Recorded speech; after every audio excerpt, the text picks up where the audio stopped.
All right, what is going on, people? Welcome. You know that sound, the Unfiltered Band means yes, another episode of Unfiltered coming your way right here, right now. This ep 174 on Unfiltered, Machado, MLB, little Jake Paul even before we get done. I'll call this buffet style.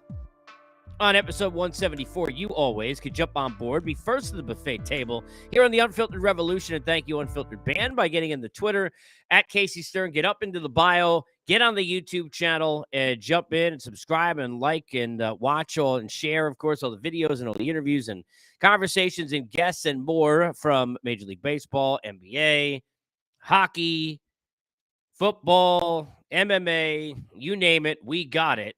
And we, that way, are kind of right in line and in tune with the folks who make this possible. We, as always, presented by our good friends at Bet Online. Bet Online, our major number one source for all your sports betting needs this season.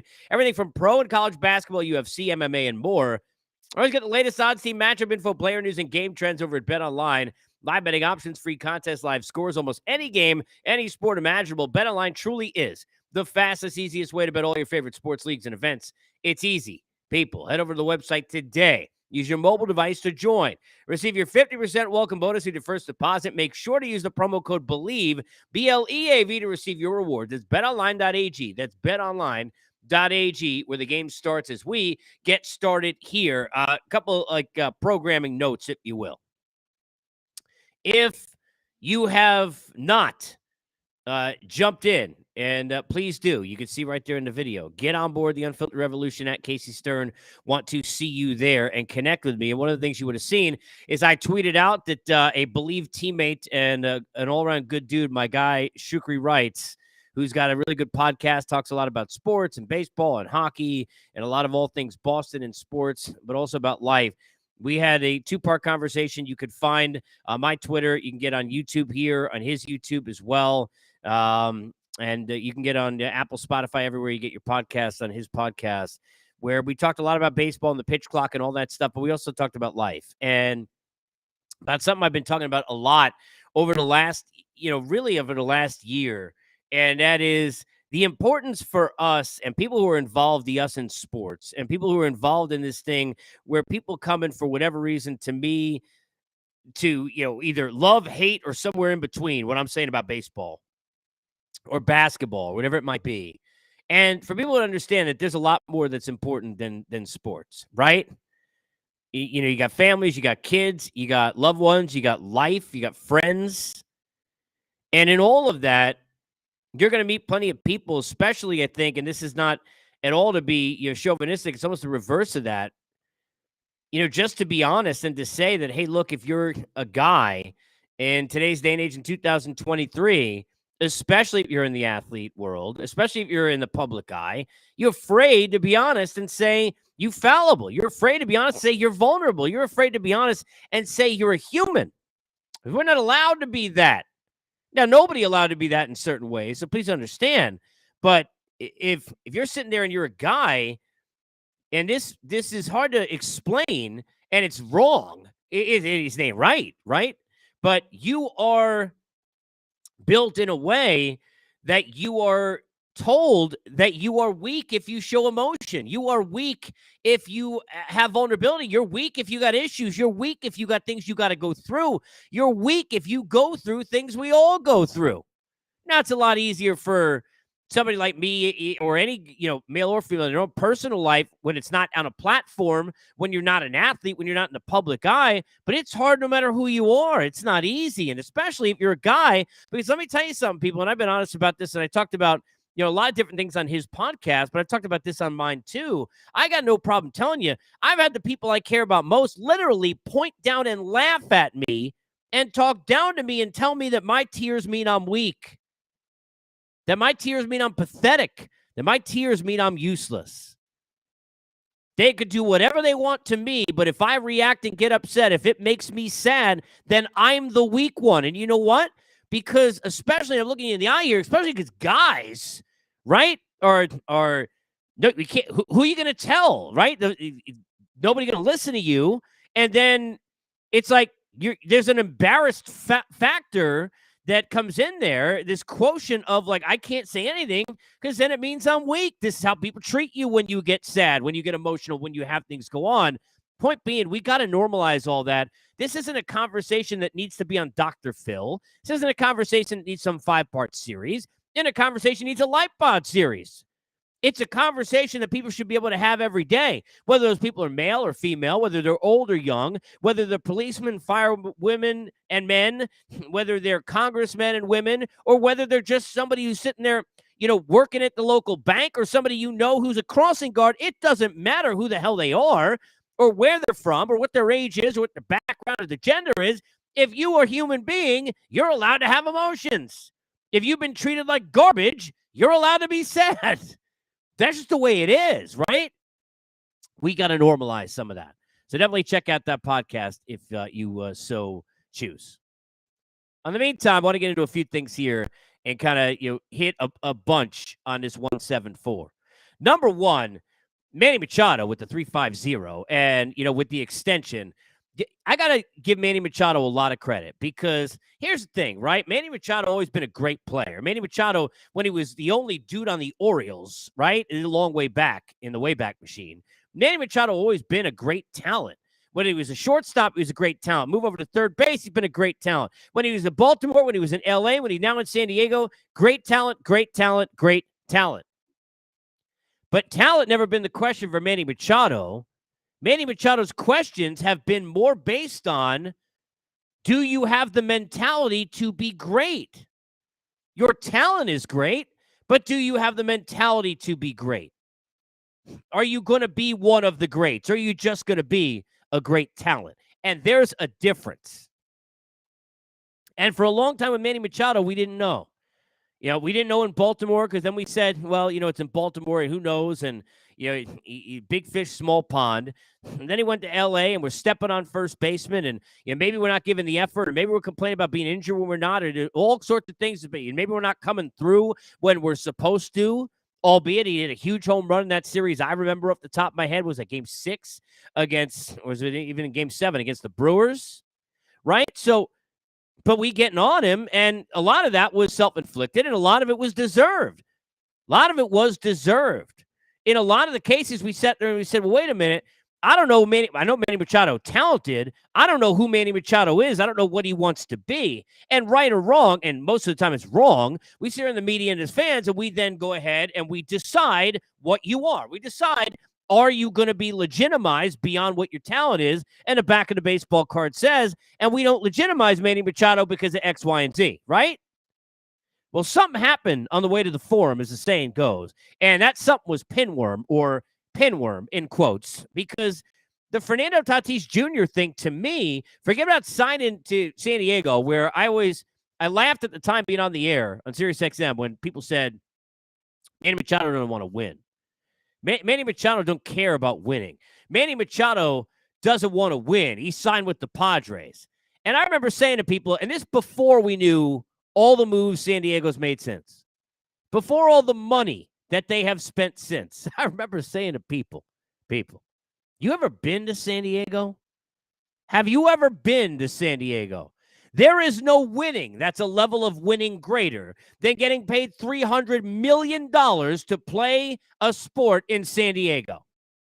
Sorry. So he already winning.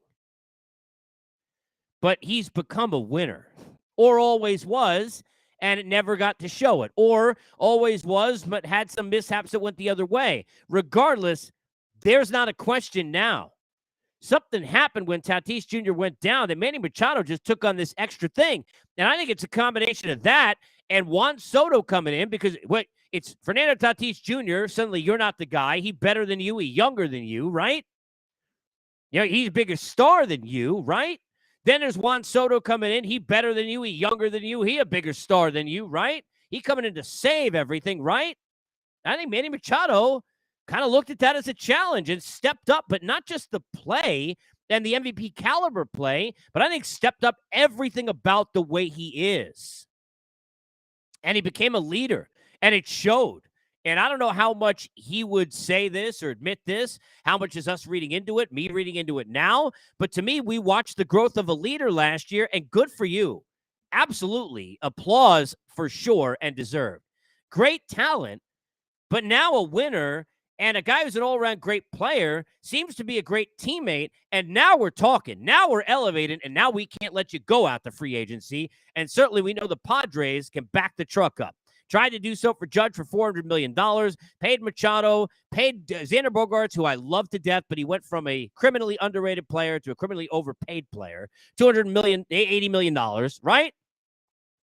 You know, they're going for it with everyone they can, trying to get dudes, bring them in. Went after Trey Turner. Doesn't matter. They got shortstops. They already had Tatis Jr. and Kim, who, by the way, a hell of a shortstop in his own right.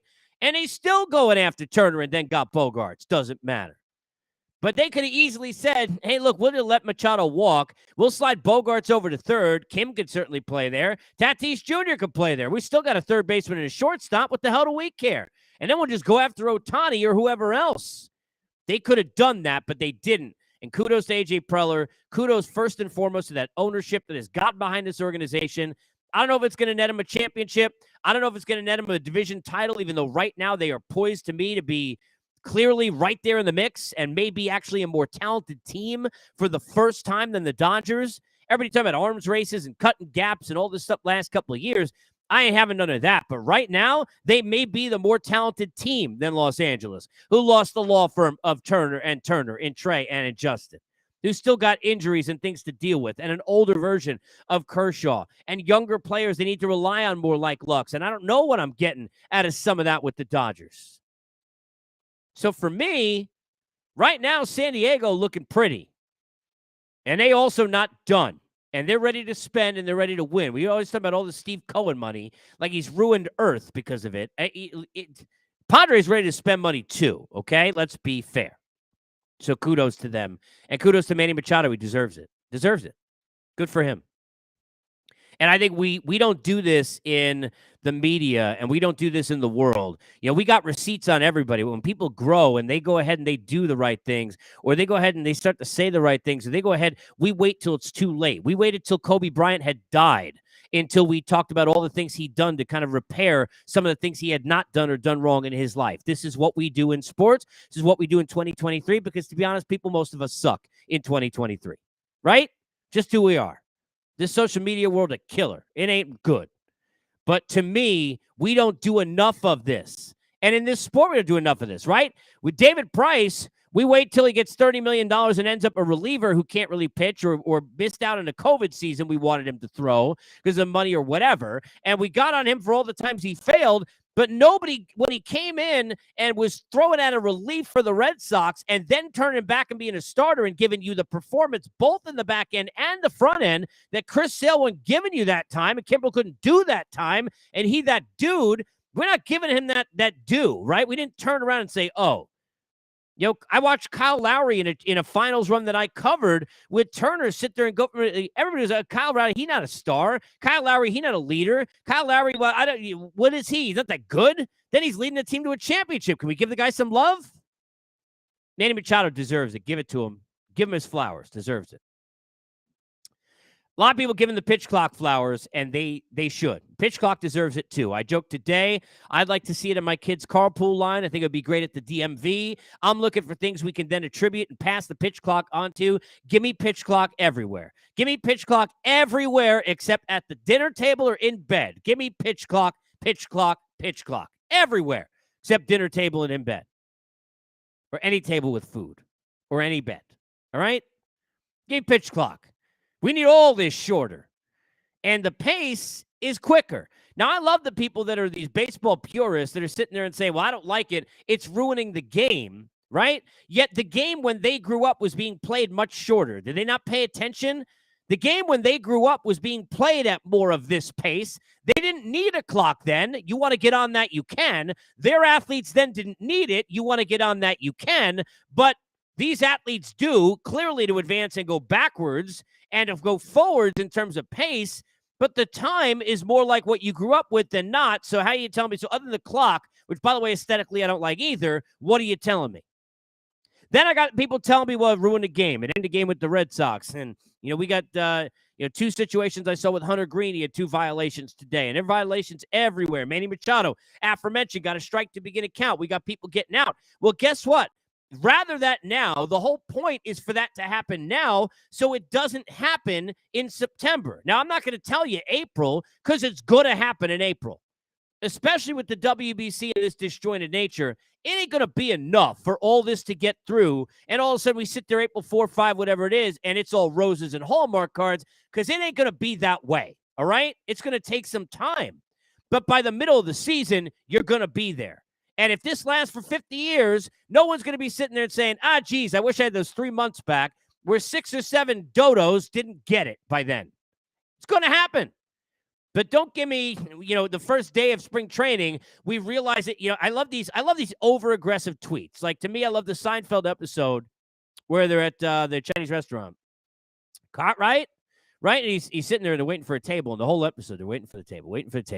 And it's like we used to be when we're ordering food, people. You remember that? Domino's?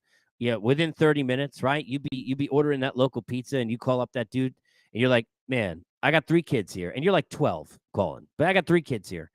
And they haven't eaten in like 38 weeks. I mean, they were just on a Sally Struthers commercial, these kids. And they ain't eating. And because of you, they haven't eaten now in another hour and 20 minutes, right?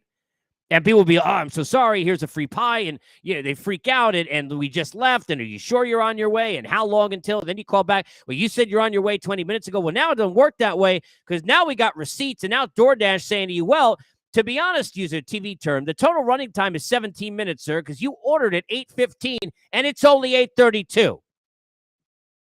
Change the game, right? That's kind of where we're at now. A lot more receipts than there used to be. But to me, with the game of baseball and where we're at, right, we got to understand that we can't go overboard and be that I've been waiting for 3 days for food. We can't go overboard and say this is going to ruin the game. The game over. The game ruined. Baseball's gone. I mean, really? You're not going to watch it? It's like I love these people. It's like, honestly, and I said this, the closest I've ever come to this about a player or a team in my whole life being like, nah, like I can never root for that dude or root for that team or watch a sport was when that thing happened with the dogs with Michael Vick. And I love animals. I was like, I don't know if I could do that anymore if I was an Eagles fan or Falcons guy. I don't know if I could do that, right? But it ain't that. Where you go? Like, come on, really? You're not going to watch? I'm not watching baseball because a game got ruined by the pitch clock in spring training down in Fort Myers, whoever the hell it was, that you weren't watching anyway? What the hell you give a crap about that? The answer is you don't. You're just trying to come up with some garbage. Some total, utter garbage. People, come on now. Let's watch this thing transpire. The game's quicker. The games are shorter. There's going to be less time to go to the bathroom, get a bathroom break because you in it to win it. And that's a good thing, especially when we need the kids that are on TikTok for 36 seconds at a time to be in it to win it. Good thing so far. Flowers, for sure, overall. Not perfect, overall so far. LED lights, I don't need them the size of previously on 24 at the beginning of the screen. I think we can leave them in a bug somewhere in a better spot. I think we'll figure that out. We'll figure out which TV station, which regional does it the best. Everyone else will copy, and I'm fine with that. We'll figure it out. Not a long one today. Just a quickie here on something non-baseball, on this whole scenario with Jake Paul and boxing. Now, I love combat sports. I've watched combat sports my whole life. I love boxing. I love MMA for 20 years. I was a fan of the UFC really even a little bit, but heavily into at the time, tough one, right? And there have been a lot of people that have gotten in the last 20 years since, and that's all fine and well, but I don't miss much. I don't miss many pay-per-views. I don't care if it's at the crappy Apex I can't stand. I watch everything in the UFC, and boxing to me kind of died for a while. And I got to be honest with you, when the first Jake Paul Triller or whatever it was at the time, garbage happened with Nate Robinson, I am watching that live, and I was like, this is some garbage. But I got to give credit where it's due and then take away where it's not, all right? First, where it's due. I watched this fight. I spent $50 on this fight. I was interested enough to see what happens in this fight. If you did that to me, there are probably a lot of other me's, and kudos to you. Now, certainly, I'm soaking up any kind of combat sports I can, but you got me in there, and kudos to you, because I can't name all the IBF and WBC and WBO champions right now. Neither can any of you. I don't care. Don King don't know who they are. All right? Sorry. So, I know Adonis Creed. Is he on there? Seriously. So kudos to you. And kudos for the fact for Jake Paul that you are absolutely, if you would like to be, which I'm not buying necessarily, but if you would like to be a boxer, you're a boxer. Are you the greatest boxer that ever lived? No. Are you ever going to win a belt? Most likely not, even with as crappy as they are today. Most likely not. But are you a good enough boxer to have a career? Because boxing, in part, is what you can do in the ring, in part, the athleticism, in part, your ability to improve, and in part, your ability to sell. And you got all that at different levels, and the package is more than enough. You can be a boxer. You probably could be a boxer the next 10 years of your life. And you could probably be up there and get ranked at some point for sure. Because of we see the advantageous nature of the timeline you've had and how much better you got, right? But then we also got to be real about this. You lost the fight. I don't want to hear about you were sick, you had a boo-boo or whatever this nonsense. You lost the fight. You talked so much crap. You basically said the guy's name should be disowned, and you lost the fight. He beat you. All right? Now, I understand you knocked him down on a jab in the 8th round. You want to live with that and own that the rest of your life? Go ahead. And I know it won't be the rest of your life because you're going to run this back. How great would it be in life if our losses we could run back? You can in combat sports. They're going to run it back. We're going to find it. And I'll watch it again. It was entertaining. But you know what I came out thinking? Kudos to Tommy Fury. Guy got so much crap. Forget put Baby in the corner. They got him being cornered. He's got to change his name. He's not going to get paid. He's got all this stuff. He's 23 years old stepping into this spot. Not easy. Everything to lose. Jake Paul loses, and he falls back on his gazillion dollars, and you fall back on, Tyson's my half-brother. I mean, honestly. Like, you ain't got much. I was on whatever that reality show, Temptation Island, Love Island, whatever, Paradise, I don't even know what it's called, right? I don't know if that's here in the States, but I certainly didn't see it.